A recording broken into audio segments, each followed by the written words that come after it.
ہم سب پر اللہ کا احسان کہ اس نے ہم سب کو ایک ایسے دین سے جوڑا ہے جس دین نے اپنے ماننے والوں کو بہترین زندگی گزارنے کے بہترین اصول دیے ہیں. ان اصول، ان کانسیپٹس کو سامنے رکھ کر بندہ اگر زندگی گزارے تو یقیناً وہ اپنی زندگی کی کشتی کو آسانی کے ساتھ کنارے لگا سکتا ہے. اور زندگی گزارنے میں ظاہر ہے تجارت، کاروبار کا بڑا دخل ہے. اس کے لیے قرآن و حدیث میں اللہ تبارک و تعالیٰ نے اور اس کے رسول صلی اللہ علیہ وسلم نے کچھ ایسے رہنما اصول بیان فرما دیے جن اصولوں کو اپنانے کے بعد اس دنیا میں کوئی بھی انسان پریشان حال نہیں رہ سکتا. یہ اللہ کا وعدہ ہے. پہلی چیز جس سے رزق میں برکت ہوتی ہے، کاروبار میں ترقی ہوتی ہے، تجارت میں اضافہ ہوتا ہے، وہ ہے اللہ کی ذات پر ایمان، اس کے رسول کے سچا ہونے کا یقین. قرآن نے کہا یا ایھا الذین آمنوا هل ادلکم علی تجارۃ تنجیکم من عذاب علیم. ایمان والو، کیا میں تمہیں ایسی تجارت بتاؤں؟ یہ اللہ کہہ رہا ہے. ایمان والو، میں تمہیں ایسی تجارت بتاؤں جس تجارت کو کرنے کے بعد تمہیں نفع ہی ہوگا، نقصان نہیں ہوگا. اور وہ تجارت تمہیں دنیا میں بھی مصیبتوں سے دور رکھے گی، آخرت میں بھی دردناک عذاب سے تمہیں محفوظ رکھے گی. وہ تجارت یہ ہے تؤمنون باللہ ورسولہ. نمبر 1، اللہ اور اس کے رسول پر ایمان لاؤ. اللہ ایک ہے، کرنے والا وہی ہے، اسی کے قبضے قدرت میں پوری کائنات کا نظام ہے. اس دنیا میں اپنے نبی محمد صلی اللہ علیہ وسلم کو اس نے بھیجا. وہ اللہ کے سچے پیغمبر اور رسول ہیں. ان کی زندگی میں تمہارے لیے بہترین آئیڈیل اور نمونہ موجود ہے. اللہ اور اس کے رسول پر ایمان لاؤ. نمبر 1، وَتُجَاهِدُونَ فِي سَبِيلِ اللَّهِ بِأَمْوَالِكُمْ وَأَنفُسِكُمْ، اور اپنے مال سے، اپنی جان سے اللہ کی راہ میں لگ جاؤ. اللہ کا دین دنیا پر کیسے غالب آ جائے، اس کے لیے کیا راستہ ہو سکتا ہے، اس کوشش کو کرنے کے لیے جان دینی پڑے 2، مال دینا پڑے 2. کسی بھی طریقے سے اللہ تبارک و تعالیٰ کے دین کا دنیا پر غلبہ ہو جائے اور دینی نظام پوری دنیا پر نافذ ہو جائے. اگر یہ عمل تم نے کر لیا، اللہ اور اس کے رسول پر ایمان، جان و مال سے اللہ کے دین کی ترقی اور اس کی تبلیغ اور اس کی نشر و اشاعت اور اس کی پبلسٹی اور دنیا جہان میں اس دین کے نظام کو قائم کرنے کی کوشش اگر یہ کی تو یہ ایک ایسی تجارت اللہ تبارک و تعالیٰ سے، یہ ایک ایسا سودا ہے تنجیکم من عذاب علیم کہ یہ تمہیں دنیا میں بھی مصیبتوں سے دور رکھے گا اور آخرت میں بھی دردناک عذاب سے تمہاری حفاظت کرے گا. تو پہلی چیز تو یہ ہے رزق میں، کاروبار میں، تجارت میں ترقی کی پہلی سیڑھی. نمبر 2، دوسری چیز جس سے کاروبار میں ترقی ہوتی ہے، رزق میں برکت پیدا ہوتی ہے، خوشحالی آتی ہے، روزگار کی فراہمی ہوتی ہے، فراوانی ہوتی ہے، وہ ہے تقوی، اللہ کا ڈر اور اس کا خوف. قرآن نے کہا من یتق اللہ یجعل لہ مخرجا ویرزقہ من حیث لا یحتسب ومن یتوکل علی اللہ فہو حسبہ، کہ جو اللہ سے ڈرتا ہے، تنہائی میں لوگوں کے درمیان رہ کے ہر حال میں پھونک پھونک کر قدم رکھتا ہے کہیں میرے کسی عمل سے، میری کسی بات سے میرے کسی معاملے سے کسی دوسرے کو تکلیف تو نہیں پہنچی، کہیں کسی کا دل تو نہیں دکھ گیا، کہیں ایسا تو نہیں کہ میں نے کسی عمل سے اپنے رب کو ناراض تو نہیں کر دیا، کہیں میرا قدم رسول اللہ صلی اللہ علیہ وسلم کی مرضی کے خلاف تو نہیں اٹھ گیا۔ ان چیزوں پر غور کرتے ہوئے اور پھونک پھونک کر قدم رکھتے ہوئے زندگی گزارنا، یہ ہے تقویٰ، طہارت، پاکیزگی، یہ ہے اللہ کا خوف، پرہیزگاری۔ جب یہ کسی بندے کے اندر پیدا ہو جائے تو قرآن نے پھر گارنٹی لی ہے، من یتق اللہ یجعل لہ مخرجا، جو اللہ کا خوف اختیار کر لے تو پھر اللہ تبارک و تعالیٰ اس کے لیے ہر تنگی سے، ہر مصیبت سے، ہر دکھ اور پریشانی، چاہے وہ جانی ہو، مالی ہو، کاروباری ہو، تجارتی ہو، کسی بھی طرح کا دکھ درد ہو، اللہ تبارک و تعالیٰ پھر اس غم اور مصیبت سے نکلنے کا راستہ پیدا کر دیتا ہے۔ وَيَرْزُقْهُ مِنْ حَيْثُ لَا يَحْتَسِبُ، اور ایسے راستوں سے رزق عطا فرماتا ہے کہ بندے کا گمان بھی نہیں جاتا کہ یہ کیسے ہو گیا۔ بندہ کوشش کرتا ہے، لگا رہتا ہے، اپنی محنت بھرپور کرتا رہتا ہے، اس کو لگتا ہے کہ سارے راستے بلاک ہیں، بند ہیں، کہیں سے کسی کاروبار کے بڑھنے کی کوئی امید نہیں ہے۔ اچانک اللہ کی طرف سے ایسا نظام بن جاتا ہے کہ بندے کے اندر تقویٰ، پرہیزگاری، اللہ کا خوف اگر ہے تو اللہ کی طرف سے ایسا نظام بن جاتا ہے کہ رکے ہوئے کام بن جاتے ہیں، بگڑے کام سنور جاتے ہیں۔ بندہ سوچتا رہتا کہ یہ کیا ہو گیا، ایسے کیسے ہو گیا۔ اسی کو قرآن نے کہا وَيَرْزُقْهُ مِنْ حَيْثُ لَا يَحْتَسِبُ، ایسی جگہ سے روزی دیں گے کہ تم سوچ نہیں سکتے۔ اسی کو رسول اللہ صلی اللہ علیہ وسلم نے ارشاد فرمایا من لزم الاستغفار، جو کوئی اللہ سے اپنے گناہوں کی معافی مانگنے کا معمول بنا لے۔ ایک یہ ہے کہ کبھی کبھار آ گئے مانگ لیا، کبھی کبھار توبہ کر لی، اس سے کام نہیں چلتا ہے۔ مسلسل کسی کام پر لگنا، جب بندہ لگتا ہے تب اس کا نتیجہ سامنے آتا ہے۔ ہم دیکھتے ہیں کہ اگر پانی کا قطرہ، پانی کا ایک قطرہ بھی کسی سخت پتھر پر گرتا رہے قطرہ قطرہ کر کے تو آہستہ آہستہ آہستہ آہستہ پتھر میں سوراخ کر دیتا ہے۔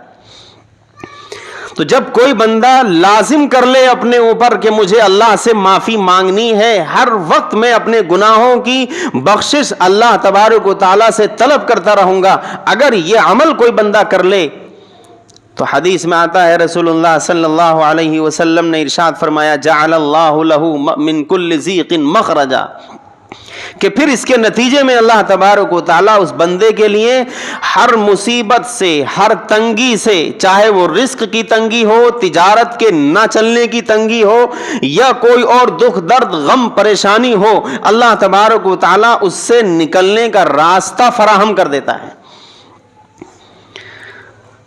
اور اسی طرح آپ نے فرمایا وَمِن كُلِّ هَمٍّ فَرَجًا، ہر الجھن سے، ہر ٹینشن سے، ہر قسم کے انتشار اور ذہنی تناؤ سے اللہ تبارک و تعالیٰ بندے کو آزاد کر دیتا ہے۔ وَيَرْزُقْهُ مِنْ حَيْثُ لَا يَحْتَسِبُ، اور ایسے ذریعوں سے، ایسے راستوں سے رزق پہنچاتا ہے کہ بندہ خیال بھی نہیں کر پاتا کہ یہ کہاں سے آ گیا۔ تو دوسری جو سیڑھی ہے رزق اور کاروبار میں ترقی کی، وہ ہے اللہ تبارک و تعالیٰ کا خوف، تقویٰ، پرہیزگاری۔ یہ اپنانے کی ضرورت ہے، کسی دعا تعویذ کی، کسی دم جھاڑ پھونک کی کوئی ضرورت نہیں۔ جو اصل چیز ہے، بنیاد ہے، اس پر چلیے، یہاں سے ملے گا۔ تیسری چیز جو قرآن نے بیان فرمائی، حدیث میں رسول اللہ صلی اللہ علیہ وسلم نے بیان فرمائی، وہ ہے صبر اور شکر۔ کہ بندہ جب کوئی کام کرتا ہے، اس کام میں کبھی ایسا ہوتا ہے کہ تجارت میں فائدہ ہو گیا، کبھی ایسا ہوتا ہے کہ نقصان ہو گیا، تو اس نقصان پر ادھر ادھر روتا نہ پھرے، صبر کرے۔ انما یوفی الصابرون اجرہم بغیر حساب، اللہ تبارک و تعالیٰ صبر کرنے والوں کو بے حساب عطا فرماتا ہے۔ آمنوا استعینوا بالصبر والصلاۃ، صبر کے ذریعے اللہ تبارک و تعالیٰ کی مدد حاصل کرو تو صبر کرے۔ اسی طریقے سے اللہ تبارک و تعالیٰ نے کوئی کام دھندا کسی کا اگر چلا دیا ہے، اس میں 2 پیسے ہاتھ لگ گئے ہیں، تو اس میں اپنا کمال نہ سمجھے، اس پر شکر ادا کرے۔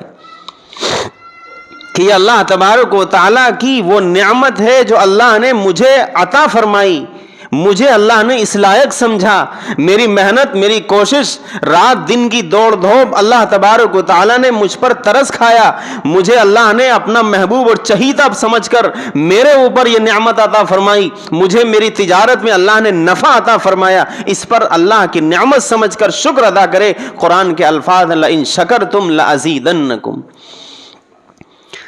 اگر شکر ادا کرو گے، اس نعمت کی قدر کرو گے تو اللہ کہتا ہے لَأَزِيدَنَّكُمْ، میں اضافہ کروں گا۔ یہ جو قرآن کا لفظ ہے لَأَزِيدَنَّكُمْ، عربی سمجھنے والے اس لفظ کا ٹمپریچر سمجھ سکتے ہیں کہ ضرور بالضرور ہر حال میں اضافہ کروں گا، اضافہ کر کے رہوں گا۔ یہ ہو ہی نہیں سکتا کہ تم شکر ادا کرو اور میں تمہارے اوپر اپنی نعمتوں میں اضافہ نہ کروں، ایسا نہیں ہو سکتا، یہ میرا وعدہ ہے، میں ہر حال میں اضافہ کر کے رہوں گا۔ تو تیسری چیز صبر اور شکر، یہ وہ سیڑھی ہے بنیادی، تیسرا اسٹیپ کسی کاروبار میں ترقی اور رزق میں کشادگی اور رزق کے اندر فراوانی پیدا کرنے کے لیے یہ تیسرا اسٹیپ ہے، صبر اور شکر اپنے اندر پیدا کریے۔ اسی طرح چوتھی چیز ہے استغفار، اللہ تبارک و تعالی سے اپنے گناہوں کی معافی مانگتے رہیے۔ نوح علیہ السلام کو اللہ تبارک و تعالی نے کتنی لمبی عمر دی تھی، قرآن نے کہا ہے کہ فَلَبِثَ فِيهِمْ أَلْفَ سَنَةٍ إِلَّا 50 عاما، کہ پورے 950 سال، 950 سال کا مطلب اس زمانے میں تو پوری نسلیں گزر جائیں گی۔ 950 سال وہ اللہ کا بندہ اس دنیا میں اللہ کے بندوں کو اللہ کی طرف بلاتا رہا۔ یہ تو 950 سال کا زمانہ ان کی دعوت و تبلیغ کا زمانہ ہے، زندگی کتنی ہوئی یہ الگ مسئلہ ہے۔ اتنے لمبے ٹائم میں اس بندے کے جو تجربات ہوں گے، ظاہر ہے ہم لوگ کہتے ہیں زندگی میں، بہت سے لوگ ہم سے بھی کہتے ہیں مولانا آپ پڑھے لکھے تو زیادہ ہیں لیکن تجربہ ہم کو زیادہ ہے۔ ہاں بھائی بالکل ہے، آپ عمر میں بڑے ہیں ہم سے۔ تو تجربہ جو ہوتا ہے کسی انسان کو اس کی عمر کے حساب سے تجربہ آتا ہے۔ اب کسی انسان کی عمر تو چھوڑیے، اس کا دنیا میں اس کی جو ٹائمنگ ہے دعوت و تبلیغ کی وہ 950 سال نہیں ہو، کتنا تجربہ ہوگا۔ اور وہ اللہ کا نبی ہو، نور علی نور، اس کا تجربہ تو پھر اللہ تبارک و تعالی سے جڑا ہوا ہے، اس کے علم اور اس کی ذات سے جڑا ہوا ہے، اس کے یقین سے جڑا ہوا ہے۔ وہ پیغمبر کہہ رہا ہے اور قرآن جیسی عظیم کتاب اس پیغمبر کے جملے کو کوٹ کر رہی ہے۔ اس کا مطلب یہ ہوا کہ جو بات کہی جا رہی ہے وہ 100% درست ہے، اس میں کسی طرح کا کوئی شک اور شبہ نہیں کیا جا سکتا۔ اس پیغمبر نے قرآن کے جو الفاظ ہیں فَقُلْتُ اسْتَغْفِرُوا رَبَّكُمْ إِنَّهُ كَانَ غَفَّارًا يُرْسِلِ السَّمَاءَ عَلَيْكُمْ مِدْرَارًا وَيُمْدِدْكُمْ بِأَمْوَالٍ وَبَنِينَ وَيَجْعَلْ لَكُمْ جَنَّاتٍ وَيَجْعَلْ لَكُمْ أَنْهَارًا۔ اے لوگو اللہ سے معافی مانگو، اپنے جرائم، اپنے گناہ جو تم نے جان کر کیے ہوں یا بھولے سے کیے ہوں، تنہائی میں کیے ہوں یا کھلم کھلا کیے ہوں، وہ گناہ جن کا تمہیں علم ہے، وہ گناہ جن کو کرنے کے بعد تم بھول گئے، جن کا علم نہیں سرے سے، اپنے ہر گناہ سے اللہ سے معافی مانگو، توبہ کرو۔ اس معافی اور توبہ کے نتیجے میں اللہ تبارک و تعالیٰ کی طرف سے تمہارے اوپر یرسل السماء علیکم مدرارا، آسمان سے موسلا دھار بارشیں برسیں گی، وقت پر بارشیں ہوں گی، اور ان بارشوں کے نتیجے میں تمہیں پوری مقدار میں پانی ملے گا، زمین بنجر نہیں ہوگی، خوشحالی ہی خوشحالی ہوگی، وقت پر فصل اگائے گی، کسی طرح کی کوئی بیماری اور کسی طریقے کی فصل اور باغات کے اوپر کسی طرح کا کوئی نقصان نہیں ہوگا۔ یرسل السماء علیکم مدرارا ویمددکم باموال وبنین، اور ساتھ ہی ساتھ وہ اللہ تمہارے اس استغفار اور اللہ سے معافی مانگنے کے نتیجے میں دوسرا اللہ کا وعدہ یہ ہے کہ وہ تمہاری مدد کرے گا اولاد دے کر، تمہاری اولاد کثرت سے پیدا ہوگی، ساتھ ہی ساتھ دنیا میں تمہارے چاہنے والے، تمہیں سپورٹ کرنے والوں کی ایک بڑی تعداد اللہ تبارک و تعالی دنیا میں تمہارے لیے پیدا کر دے گا۔ وَيُمْدِدْكُمْ بِأَمْوَالٍ، اور مال و دولت کی ریل پیل ہو جائے گی۔ جو شکوہ شکایت ہے وہ یہی تو ہے آخر کہ مولانا کاروبار نہیں چل رہا ہے، کوئی تعویذ دے دیجئے. یہ ہے وہ تعویذ جو سب کے سامنے دے رہے ہیں. یمددکم باموال، یہ مال کا لفظ قرآن میں استعمال کیا ہے کہ وہ اللہ استغفار اور توبہ کے نتیجے میں تمہارے مال سے، مال کے ذریعے تمہاری مدد کرے گا. مال کی فراوانی ہوگی، کسی طرح کے رزق کی کوئی تنگی تمہارا سامنا نہیں کرے گی. یہ اللہ کا وعدہ ہے. تو چوتھی چیز ہے اللہ تبارک و تعالی کے سامنے اپنے جرائم اور گناہوں کا استغفار، اللہ سے معافی مانگنا. یہ فورتھ اسٹیپ ہے کسی کاروبار میں ترقی اور اضافے کے لیے. اور اسی طرح سب سے اہم چیز جس کو قرآن نے کہا رجال لا تلہیہم تجارت ولا بیع عن ذکر اللہ واقام الصلاۃ وایتاء الزکاۃ یخافون یوما تتقلب فیہ القلوب والابصار لیجزیہم اللہ احسن ما عملوا ویزیدہم من فضلہ واللہ یرزق من یشاء بغیر حساب. قرآن کی آیت اللہ یرزق من یشاء بغیر حساب ہم سب نے بہت سی دکانوں پہ لکھی دیکھی ہوگی. اس سے کام نہیں چلے گا. آپ ایک فریم بنوا کے بہترین اس میں آیت لکھوا دیجئے، اس کو ٹانگ دیجئے کہ اس سے کاروبار میں برکت ہوگی، ہرگز نہیں ہوگی. یہ کوئی وعدہ اللہ تبارک و تعالیٰ کا اس سے جڑا ہوا نہیں. اس کا طریقہ اللہ نے دوسرا بیان فرمایا ہے، اس پر جب تک نہیں چلیں گے تب تک کوئی برکت نہیں ہوگی. قرآن کہتا ہے کہ اللہ کے نیک بندے، اللہ کے چہیتے محبوب بندے، جن کے کاروبار میں اللہ برکت دیتا ہے، جن کے رزق میں اللہ اضافہ کرتا ہے، خوشحالی عطا فرماتا ہے، وہ نیک بندے ہیں جن کو نہ تجارت، نہ خرید و فروخت، کسی بھی قسم کی کا بزنس ان لوگوں کو اللہ کی یاد سے، نماز سے، زکوٰۃ ادا کرنے سے غفلت میں نہیں ڈالتا. وقت ہوتا ہے نماز پڑھتے ہیں، وقت ہوتا ہے زکوٰۃ کی ادائیگی وہ کرنے لگتے ہیں، اللہ تبارک و تعالیٰ کا ذکر وہ کرتے رہتے ہیں. کوئی تجارت، کوئی بزنس، کسی طرح کا کوئی کاروبار، کوئی معاملہ ان کو اللہ کی یاد سے غافل نہیں کرتا. ایسے لوگ ہیں جو اللہ تبارک و تعالیٰ سے خاص طور پر قیامت کا وہ دن جس دن دل الٹ جائیں گے، نگاہیں پتھرا جائیں گی اور آنکھیں پھیل جائیں گی، ایسا بھیانک منظر والا دن، اس دن سے وہ لوگ ڈرتے رہتے ہیں، گھبراتے رہتے ہیں کہ کہیں ہماری پکڑ نہ ہو جائے. ایسے لوگوں کے لیے قرآن نے کہا لیجزیہم اللہ احسن ما عملوا، ان کے جو اچھے کام ہیں دنیا میں اللہ تبارک و تعالی ان کا صلہ عطا فرمائے گا، بہترین بدلہ عطا فرمائے گا. ویزیدہم من فضلی، اور اپنے فضل و کرم سے خوب ان کے اجر و ثواب میں اضافہ فرمائے گا. ویرزق من یشاء بغیر حساب، اور دنیا میں بھی اور آخرت میں بھی ان کے رزق میں فراوانی کر دے گا، کشادگی پیدا کر دے گا. یہ ہے وہ اللہ کا ذکر، نماز کی پابندی، وقت پر زکوٰۃ کی ادائیگی. یہ وہ ففتھ اسٹیپ ہے، پانچواں زینہ ہے، سیڑھی ہے کسی کاروبار اور تجارت میں برکت کے لیے. اس کو اپنانا ہوگا. اور سب سے آخری چیز جو ہم تو دیکھتے ہیں، جو کوئی نیا مالدار ہوتا ہے تو اس کی تو زندگی بدل جاتی بالکل. وہ تو 12 بجے سونے لگتا ہے اور صبح کو 12 بجے اٹھتا ہے. یہ کسی نئے مالدار کی پہچان ہے. ورنہ جو خاندانی قسم کے لوگ ہوتے ہیں جن کے ہاں پہلے سے رجواڑے زمین جائیداد چلی آ رہی ہے، ان کا بہت جلدی مال سے وہ ایک دم اتاولے نہیں ہوتے ہیں. ان کے ہاں تو دادا پردادا سے چلا آ رہا ہے، ان کی زندگی وہی رہتی ہے جو دادا پردادا کی ہے. نئے 2-4 بیگھے زمین بیچنے کے بعد جو گاڑی خرید لی، مکان بنوا لیا، دکان لے لی، 1-2 جگہ سائٹ ڈال دی، اور جو نئے مالدار ہوتے ہیں ان کی تو زندگی جیسے لگتا ہے یہ امریکہ میں جی رہے ہیں. تو خاص طور پر ایسے لوگوں کے لیے آخری جو چیز ہے رزق میں برکت کا جو وعدہ کیا ہے رسول اللہ صلی اللہ علیہ وسلم کی دعا ہے، وہ ہے صبح سویرے اٹھنا.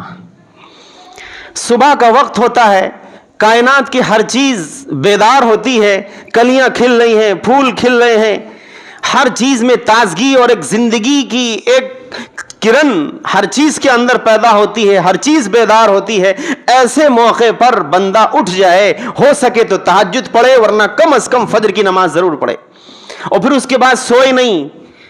یہی وہ وقت ہوتا ہے جس وقت میں اللہ تبارک و تعالیٰ نے برکت پیدا کی ہے.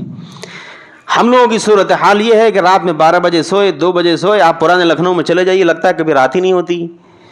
اور صبح جو ہے دکانیں مارکیٹ جب کھلنے کا وقت ہوگا تو 10 بجے 11 بجے کہیں گے مولانا آپ سبھی ایسا کر رہے ہیں. ارے بھائی ایک حمام میں سب ننگے, ہم کہاں کہہ رہے ہیں کہ آپ ہی کر رہے ہیں, تو سبھی ایسا کر رہے ہیں, سبھی نے ماحول بگاڑا ہے. اس لیے ہم سبھی سے درخواست کرتے ہیں کہ شروعات کریں, اپنے کاروبار کی شروعات بالکل دن کے ابتدائی حصے سے کریں. یہ وقت ہے برکت کا. اگر 10 بجے 11 بجے اگر آپ نے دکان کھولی, کوئی کاروبار شروع کیا, تو رزق میں جو برکت کا وقت اللہ تبارک و تعالیٰ کی طرف سے طے ہے, وہ حصہ تو آپ نے سونے میں گزار دیا, وہ حصہ تو آپ نے موبائل چلانے میں گزار دیا, وہ حصہ سیریل دیکھنے میں گزار دیا, وہ حصہ نانے دھونے اور مختلف کاموں میں گزار دیا. برکت کا جو وقت ہے وہ تو آپ نے گزار دیا. اب جو وقت ہے وہ ظاہر ہے برکت کا نہیں ہے, اب آپ محنت کرتے پھریے. رسول اللہ صلی اللہ علیہ وسلم سے ایک صحابی نے کاروبار کے تعلق سے بات کی کہ اللہ کے رسول میرا کچھ کاروبار ہو جائے, تجارت میں اضافہ ہو جائے, آپ علیہ الصلاۃ والسلام کو نسخہ مجھے بتا دیجئے. آپ نے ارشاد فرمایا کہ صبح کے وقت جلدی اٹھا کرو اور اپنے کام کی شروعات صبح کے وقت سے کیا کرو. اور دعا فرمائی, اللہم بارک لامتی فی بکورہا, اے اللہ میری امت کے لیے صبح کے وقت میں برکت پیدا کر دے. یہ رسول اللہ صلی اللہ علیہ وسلم کی دعا ہے, اے اللہ میری امت کے لیے صبح کے وقت میں برکت پیدا کر دے. وہ صحابی کہتے ہیں کہ میں نے آپ علیہ الصلاۃ والسلام کی یہ بات سن کر اپنے کاروبار کی شروعات ہمیشہ دن کے ابتدائی حصے سے صبح سے میں نے شروعات کر دی. جلد ہی اللہ تبارک و تعالیٰ نے مجھے اتنا مال عطا فرمایا کہ دوسرے لوگ رشک کیا کرتے تھے کہ کاش ہمارے پاس بھی اتنا ہوتا. تو جو لوگ رزق میں وسعت کا, کاروبار کے چلنے کا, تجارت میں بڑھنے کا جو تعویذ مانگتے ہیں, جو جھاڑ پھونک اور دم کی درخواست کرتے ہیں, میں شروع میں کہہ چکا ہوں اور اب چونکہ سب آپ لوگ یہاں ہیں, اللہ کرے یہ پیغام دور تک پہنچے. اگر ایسا کوئی تعویذ ہوتا تو سب سے پہلے میرے گھر پہ لٹکا ہوتا, اس کے بعد میرے پڑوسی, رشتہ دار, دوست و احباب, ان سب کے گھر میں وہ دھاگے اور وہ تعویذ گنڈے اور قرآن کی آیتیں اور حدیثیں یہ سب لکھی ہوئی ہوتی فریم کر کے. اس سے کچھ نہیں ہوتا ہے, اس سے کچھ نہیں ہوتا ہے. کاروبار میں, رزق میں ترقی, تجارت میں اضافہ اور بڑھوتری, اس کے لیے اللہ تبارک و تعالیٰ نے جو چیزیں بیان فرمائی ہیں ان اصولوں کو اپنانا ہوگا, ورنہ ان اصولوں کو اگر نہ اپنایا گیا تو یقیناً آپ محنت کر کے کچھ کما تو لیں گے, لیکن جو ایک قلبی اطمینان اور سکون, ذہنی سکون, وہ حاصل نہیں ہو سکے گا. اس نے ضرورت اس بات کی ہے کہ پیارے دین نے جو ہمارے لیے اصول ضابطے مقرر کیے ہیں, ہم سب ان پر چلنے کے عادی ہوں. اللہ تبارک و تعالی عمل کی توفیق مرحمت فرمائے. وآخر دعوانا ان الحمد للہ رب العالمین.